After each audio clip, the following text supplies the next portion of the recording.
வணக்கம் மக்களே, welcome back to my channel. நான் தாங்க உங்கள் தெற்கு தங்கச்சி பேசுகிறேன். எல்லாரும் எப்படி இருக்கீங்க? நான் இங்கே ரொம்ப நலமாக இருக்கேன். நீங்களும் ரொம்ப சந்தோஷமாகவும் நலமாகவும் இருப்பீங்க நம்புகிறேன். இன்றைக்கி பார்க்க போகிற ரெசிபி பார்த்தீங்கன்னா பசு மஞ்சள் தொக்கு. பசு மஞ்சள் தொக்கா ரொம்ப புதுசாக இருக்குது. இது என்ன அப்படின்னு நினைக்கிறீங்களா?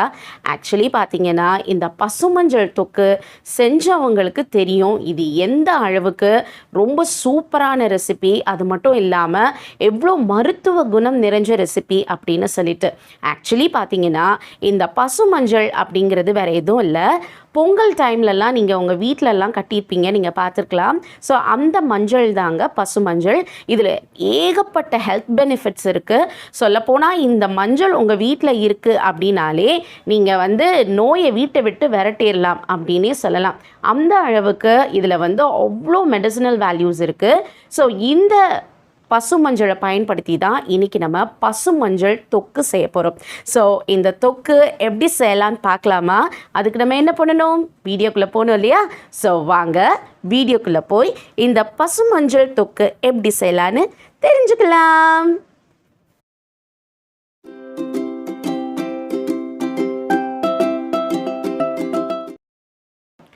பசு மஞ்சள் தொக்கு செய்வதற்கு தேவையான பொருட்கள் என்னென்ன அப்படின்னு பார்க்கலாங்க.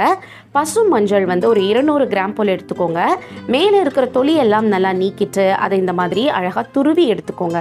ஸோ இந்த மாதிரி நீங்கள் துருவி எடுக்கும்போது நம்ம கேரட் துருவினா எப்படி இருக்கும் அதே மாதிரி தான் இருக்கும். ஸோ இந்த பசு மஞ்சள் பார்த்திங்கன்னா நமக்கு வெளியில் தான் ஹார்டாக இருக்கிற மாதிரி இருக்கும், உள்ளே கொஞ்சம் ஓரளவுக்கு சாஃப்டாக தான் இருக்கும். ஸோ இது பார்த்திங்கன்னா ஒரு இஞ்சி மாதிரி தான் இருக்கும். இஞ்சி இஞ்சி எல்லாம் எப்படி இருக்கும், ஸோ அதே மாதிரி தான் இருக்கும். ஸோ க்ளீன் பண்ணுறது கூட ரொம்ப ஈஸியான ஒரு விஷயந்தான். ஸோ பாருங்கள், நான் அதை க்ளீன் பண்ணும்போது என்னோடய கையில் அந்த அளவுக்கு மஞ்சள் இருக்குது. ஸோ இந்த மாதிரி நீங்கள் ரெடி பண்ணி வச்சுக்கோங்க. அப்புறம் பார்த்தீங்கன்னா இஞ்சி நம்ம இந்த மாதிரி துருவி வச்சுருந்தா 1 டேபிள் ஸ்பூன் அளவுக்கு இருக்கணும். ஸோ அந்த அளவுக்கு ஓரளவுக்கு துண்டை எடுத்து அதை நல்லா தொலியெல்லாம் நீக்கிட்டு இந்த மாதிரி நல்லா துருவி எடுத்து வச்சுக்கோங்க. ஸோ கண்டிப்பாக நம்ம இஞ்சி இதுக்கு சேர்க்கணும். அப்புறம் மிளகாய் தூள் 1 டேபிள் ஸ்பூன் அளவுக்கு எடுத்துக்கலாம். 1/2 டேபிள் ஸ்பூன் அளவுக்கு நமக்கு பெருங்காயத்தூள் எடுத்துக்கலாம். அப்புறமா ஒரு 1/4 டீஸ்பூன் அளவுக்கு வெந்தயத்தூள் சேர்த்துக்கொள்ளலாம். அப்புறமா தாளிப்பதற்கு கடுகு உளுத்தம் பருப்பு, அப்புறமா 1 டேபிள் ஸ்பூன் அளவுக்கு எலுமிச்சை பழத்தினுடைய சாறு, அப்புறம் கொஞ்சமாக நமக்கு வெல்லம் தேவைப்படும். வெல்லம் நம்ம எந்த அளவுக்கு உங்களுக்கு இனிப்பு ஓரளவுக்கு வேணுமோ அந்த அளவுக்கு சேர்த்துக்கலாம். ஸோ ஓரளவுக்கு பேலன்ஸ் பண்ணுறதுக்காக மட்டும்தான். அப்புறம் பார்த்திங்கன்னா நல்லெண்ணெய் தான் இதுக்கு நம்ம சேர்த்து செய்ய போகிறோம். ஸோ தேவையான அளவு நல்லெண்ணெய் எடுத்துக்கலாம். அப்புறமா உப்பு தேவையான அளவு எடுத்துக்கலாம். ஸோ ரொம்ப சிம்பிளான இன்க்ரீடியன்ஸ். இது வச்சுட்டு நம்ம சூப்பராக செய்யலாம். இப்போ வாங்க இந்த பசு மஞ்சள் தொக்கு எப்படி செய்யலான்னு பார்க்கலாம். நான் அடுப்பில் ஒரு கடாய் வச்சுருக்கேங்க. கடாய் நல்லா சூடானதுக்கப்புறமா அதில் ஒரு 4 சின்ன குழிக்கரண்டி அளவுக்கு நல்லெண்ணெய் சேர்த்துக்க போகிறேன். ஸோ நம்ம நல்லெண்ணெய் எதுக்காக சேர்க்குறோம் அப்படின்னு பார்த்தீங்கன்னா ஒரு அருமையான வாசனைக்காகவும், அது மட்டும் இல்லாமல் இந்த பசு மஞ்சள் தொக்கு நம்ம நல்லா வச்சுருந்து சாப்பிட்ணும் இல்லையா?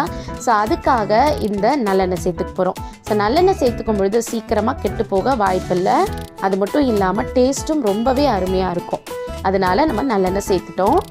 இப்போது நல்லெண்ணெய் ஓரளவுக்கு நல்லா காஞ்சதுக்கப்புறமா அதில் நம்ம கடுகு உளுத்தம் பருப்பு சேர்த்து பொரிய விட போகிறோம். ஸோ கடுகு நல்லாவே வெடிக்கணும். அது நல்லா வெடித்ததுக்கு அப்புறமா தான் நம்ம மற்ற பொருட்கள் எல்லாத்தையுமே நம்ம சேர்க்க போகிறோம். ஸோ இப்போ ஓரளவுக்கு பார்த்திங்கன்னா கடுகு நல்லா வெடித்து வந்துருச்சு. இந்த நேரத்தில் நம்ம வச்சுருக்கிற 1/2 டேபிள் ஸ்பூன் அளவுக்கு பெருங்காயத்தூள் அதையும் இதோட சேர்த்து இதை நல்லா கிளறி விடலாம். ஸோ பெருங்காயத்தூள் சேர்க்கும்போது வாசனை கமகமன்னு அவ்வளோ சூப்பராக இருக்குங்க. அது மட்டும் இல்லாமல் இந்த பெருங்காயத்தூள் நம்ம சேர்த்துருக்கிறதுனால கேஸ் ப்ராப்ளம்ஸ் எல்லாம் எதுவுமே வராமல் பார்த்துக்கும். அதனால் நீங்கள் பெருங்காயத்தூள் சேர்த்துக்கோங்க. சேர்த்து ஓரளவுக்கு அதை நல்லா கரையிற அளவுக்கு நல்லா கிளறி விடுங்க. கட்டி பிடிச்சிடாத அளவுக்கு அதை நீங்கள் பார்த்துக்கோங்க. ஸோ இப்போ ஓரளவுக்கு நல்லா கிளறி விட்டாச்சு. அதுக்கடுத்து நம்ம என்ன பண்ண போகிறோம் அப்படின்னு பார்த்தீங்கன்னா ஒரு 1 டேபிள் ஸ்பூன் அளவுக்கு நான் மிளகாய்த்தூள் சேர்க்க போகிறேன். ஆக்சுவலி பார்த்தீங்கன்னா என்னுடைய மிளகாய்த்தூள் ஓரளவுக்கு காரம் இருக்கும். அதனால் நான் ஒரு 1 டேபிள் ஸ்பூன் அளவுக்கு சேர்த்துருக்கேன். ஒரு சில வீடுகளில் மிளகாய்த்தூள் காரம் கொஞ்சம் கூட இருக்கும்.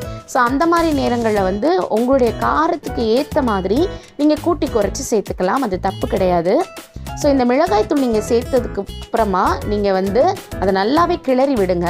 அது மட்டும் இல்லாமல் தீயை குறைச்சி வச்சுக்கோங்க. இல்லாட்டினா மிளகாய்த்தூளை சேர்த்ததுக்கப்புறமா ஒரு மாதிரி புகஞ்சு அந்த தீஞ்ச வாடை வரும். அதனால வந்து மிளகாய் தூள் சேர்க்கும் போது ரொம்ப கவனமாக சேர்த்து அதை கிளறி விடுங்க.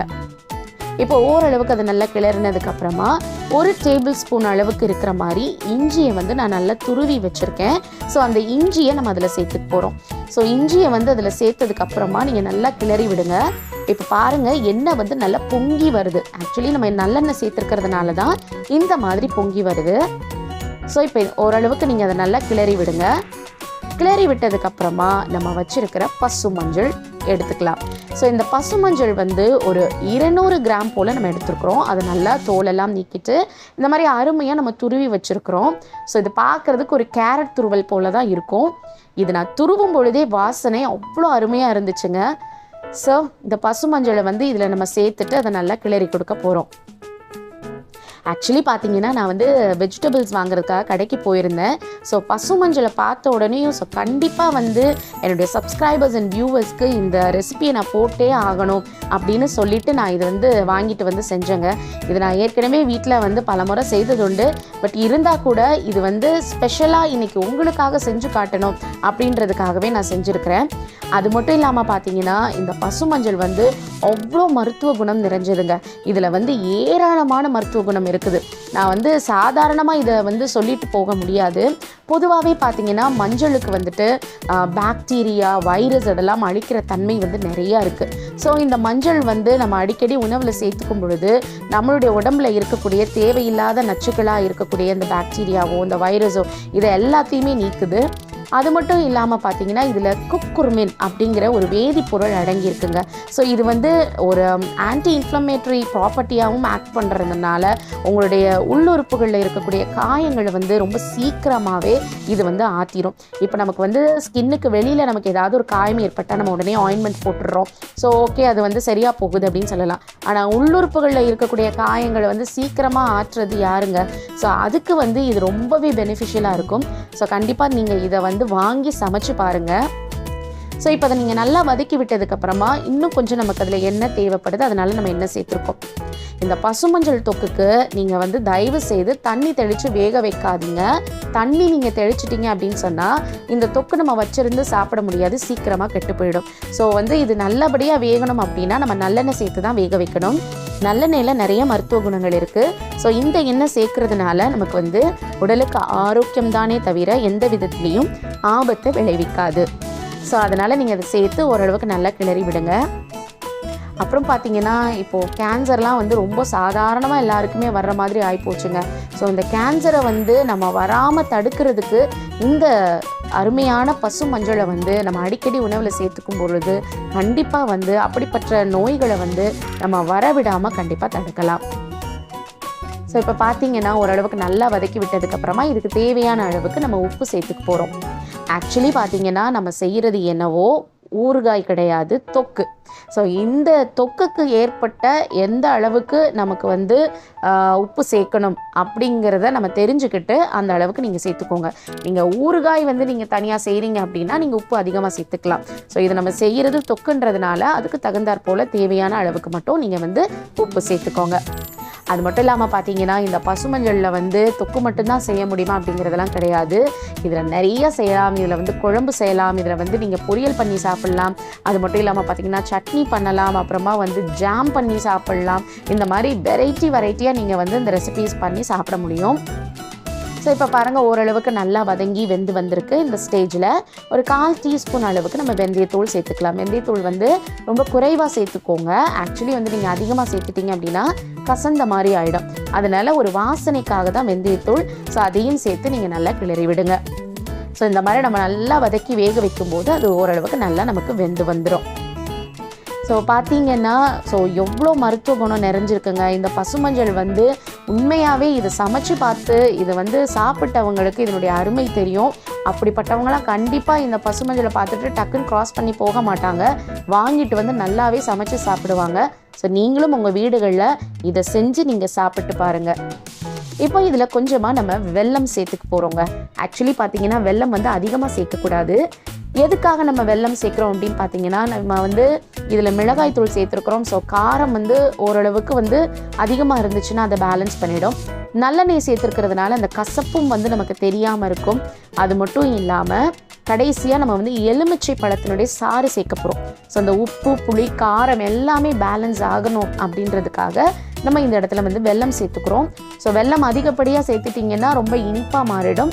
ஸோ அதனால் உங்களுக்கு வந்து எந்த அளவுக்கு அதை பேலன்ஸ் பண்ணணுங்கிறது உங்களுக்கு தெரியும். ஸோ அந்த அளவுக்கு நீங்கள் வெல்லம் சேர்த்துக்கோங்க. இப்போ ஓரளவுக்கு நான் நல்லா வதக்கி விட்டுட்டேன். இந்த பசுமஞ்சள் தொக்கு அருமையாக ரெடி ஆகிட்டுருக்கு. ஸோ இந்த பசுமஞ்சள் தொக்கை எதுக்கெல்லாம் சாப்பிட்லாம் அப்படின்னு பார்த்தீங்கன்னா, தயிர் சாதத்துக்கு, சாம்பார் சாதத்துக்கு, ரசம் சாதத்துக்கு இதுக்கெல்லாம் சூப்பராக போகும். ஒன்றுமே இல்லைன்னா வெறும் ஒரு சாதத்தை வடிச்சுக்கோங்க. அந்த சுட சுட சாதத்தில் இந்த பசுமஞ்சள் தொக்கை சேர்த்து சாப்பிட்டு பாருங்கள். டேஸ்ட் அபாரமாக இருக்கும். நான் வந்து ஏதோ சாதாரணமாக சொல்கிறேன்னு நினைக்காதீங்க. நீங்கள் கண்டிப்பாக ட்ரை பண்ணி பார்த்துட்டு எப்படி இருந்ததுன்னு எனக்கு கமெண்ட் பண்ணுங்கள். ஸோ இப்போ நம்ம வந்து அருமையாக நம்மளோட பசுமஞ்சள் தொக்கு ரெடி ஆகிடுச்சு. இப்போ அடுப்பு அணைச்சதுக்கப்புறமா கடைசியாக வந்து நம்ம 1 டேபிள் ஸ்பூன் அளவுக்கு எலுமிச்சை பழத்தினுடைய சாறை நம்ம சேர்த்து அதை நல்லா நம்ம வந்து கிளறி விடுறோம். ஸோ இந்த எலுமிச்சை பழத்தினுடைய சாறு நம்ம சேர்த்துருக்கிறதுனால ஓரளவுக்கு கெட்டு போகாமல் நல்லா வரும். இது ரெடி ஆனதுக்கப்புறமா இது ஒரு அருமையான ஏர்டைட் கண்டெய்னரில் போட்டு வச்சுக்கோங்க. வெளியில் ஒரு 2-3 நாளைக்கு நீங்கள் தாராளமாக வச்சுக்கலாம். இருந்தால் கூட நீங்கள் ஃப்ரிட்ஜில் வச்சு நீங்கள் யூஸ் பண்ணுறது இனிமேல் நல்லது. ஸோ ரொம்ப சூப்பராக இருக்கும் இந்த பசுமஞ்சள் தொக்கு. இது வந்து சாப்பிட்லாமான்னா கண்டிப்பாக சாப்பிட்லாம். இப்போல்லாம் பார்த்தீங்கன்னா பசுமஞ்சள் பேஸ்ட் அப்படின்னே வந்து விற்கிறாங்க. மக்களுக்கு இதை பற்றின அவேர்னஸ் இப்போ இருக்கிறதுனால அவங்க எல்லாருமே இதை வாங்கி பயன்படுத்துகிறாங்க. ஸோ இது உங்களுக்கு கிடைச்சதுன்னா கண்டிப்பாக நீங்கள் இதை வாங்கி ட்ரை பண்ணி பாருங்கள். ட்ரை பண்ணதோடு இல்லாமல் இந்த பசுமஞ்சள் தொக்கு எப்படி இருந்ததுன்னு எனக்கு கமெண்ட் பண்ண மறக்காதீங்க. இந்த பசு மஞ்சள் தொக்கு ரொம்ப சூப்பராக இருக்கும். ரொம்ப ரொம்ப சுவையாக இருக்குங்க. நம்ம லைஃப்பில் ஏதாவது ஒரு விஷயத்துக்காக நம்ம காத்திருப்போம். ஆனால் அது கிடைக்கிறதுக்கு தாமதமாயிட்டே இருக்குது. ரொம்ப கஷ்டமாக இருக்குது. என்னடா பண்ணுறது, நம்மளும் வெயிட் பண்ணிக்கிட்டே இருக்கோம். ஆனால் நம்மளால் வந்து அதை வந்து அச்சீவ் பண்ண முடியல, இல்லை நமக்கு அது கிடைக்கல அப்படின்னு சொல்லிட்டு ரொம்ப கவலைப்பட்டுட்டு இருக்கலாம். கடவுள் வந்து நம்ம லைஃப்பில் எதை வந்து எந்த டைமில் கொடுக்கணும் அப்படிங்கிறது ரொம்பவே நல்லா தெரியுங்க. ஸோ நம்மளே இவ்வளோ யோசிக்கும் போது நம்மளை படைச்ச கடவுளுக்கு தெரியாதா?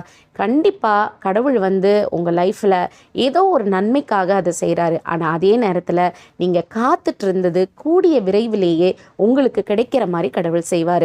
ஸோ லேட்டானாலும் லேட்டஸ்ட்டாக அது உங்கள் கையில் கிடைக்கும். ஸோ கவலைப்படுறத விட்டு தள்ளுங்க. இந்த வீடியோ உங்களுக்கு ரொம்ப பிடிச்சிருக்கும் நம்புறேன். ஸோ பிடிச்சிருந்தா லைக் பண்ணி, ஷேர் பண்ணி, கமெண்ட் பண்ணி, மறக்காமல் தெற்கு தங்கச்சி சேனலுக்கு சப்ஸ்கிரைப் பண்ணுங்கள். ஸோ இதே மாதிரி இன்னொரு வீடியோவில் உங்களை நான் மீட் பண்ணுற வரைக்கும் எப்பொழுதும் சந்தோஷமாக இருக்கணும், சிரிச்சுக்கிட்டே இருக்கணும். Take care all. Bye bye.